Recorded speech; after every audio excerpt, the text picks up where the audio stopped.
yung lipayas mga tao kay kini mga libre. Dako na kay sila pasib ani nga ugatugid sila sa mga ospital kay mahal man kayo.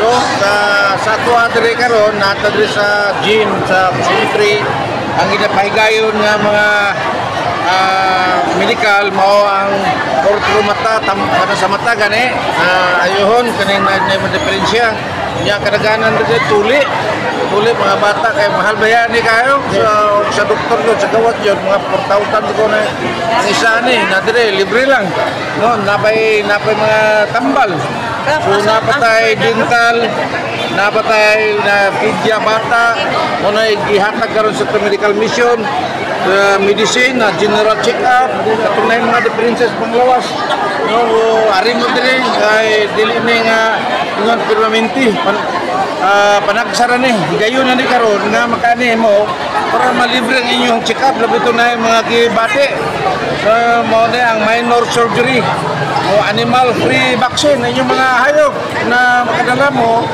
dala din kay para ma-check up na to ang mga inyong na mga kapatsanan nga mga hayop.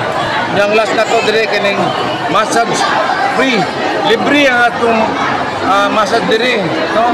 So ginauhag nako ang mga taga Barangay Suntre o nearby mga barangay makaduol mo dire sa Barangay Suntre aron makaabil mo. Salamatan nato ang province no probinsya ang gobyerno nga naghatag pasalitit jud ani gihatagan jud ang Barangay Suntre higayon para malibre labi na si Gobernador Gob Ibon Runya Kagas tako kay siya pasalamat na mo siya ang gitagaan ng Barangay Suntre uban sa iyang kapikas na si Mark Kagas. So daghan salamat Gob sa imong mga kanang imong gihatag diri sa Barangay Suntre dili ni malimtan sa atong mga katawhan sa Barangay Suntre.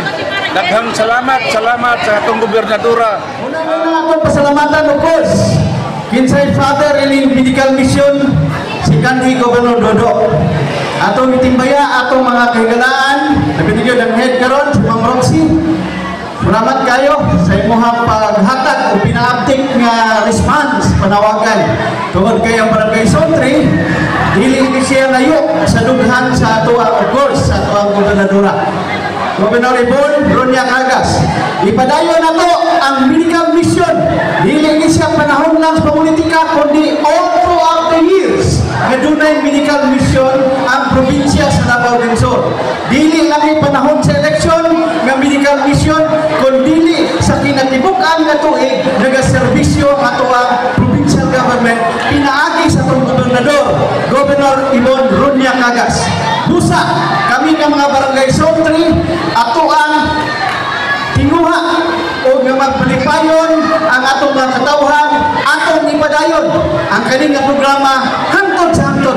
Daghang kay salamat sa atong provincial government Governor Ibon ato ang umaabot yung Vice Governor Mark. Daghang kay salamat usab sa mga atong mga board members kini inyong kasamtangang barangay secretary sa Barangay Sunatris. Pagpasalamat sa tanang mga doktor, sa tanang mga volunteers nga niya karon diri o bisan pa sa uban nga gikan sa province nga wa ko makaila pasaylo ako ninyo no. Basta ang akong pagtahod o pagyupo kaninyong tanan. Salamat kayo sa inyong ipaisyaugda nga may medical mission tungkol kay ko inyong tan-aon. Mao pala ning buhilo sa mata karon pero karong taon mas daghan pa jud ang moabot.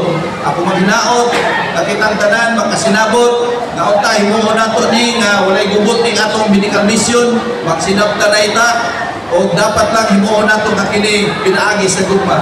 O akong ipaabot kaninyo dako ang pagpasalamat ni Sir Rodi Beltran o sa membro sa 17th Council isa para man diri ang membro nga nakita diri si Sir John Madlasan. O salamat nga sa atong pagpahigayon niini magpasalamat mo niining tanan tungod kay kini libre walay bayad o maghinaot ko nga sa sulod natong paghimuon nga sama niini mahimo gihapon nato nga magmalampuson ang tanan pinaagi sa pag-espiritual. Daghang salamat. Diam lang.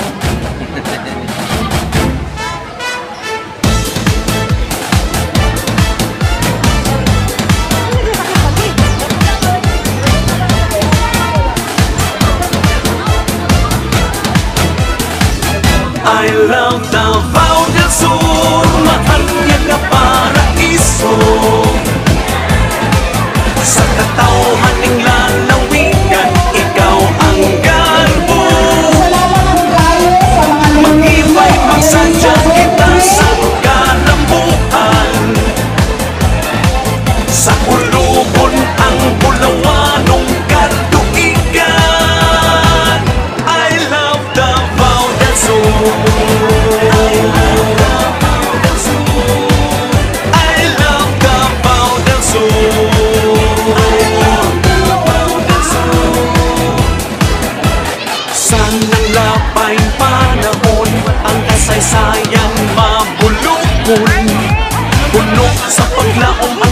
imuhan masaligon. Kakugi sa panginabuhi o pagpaningkamot, kauswa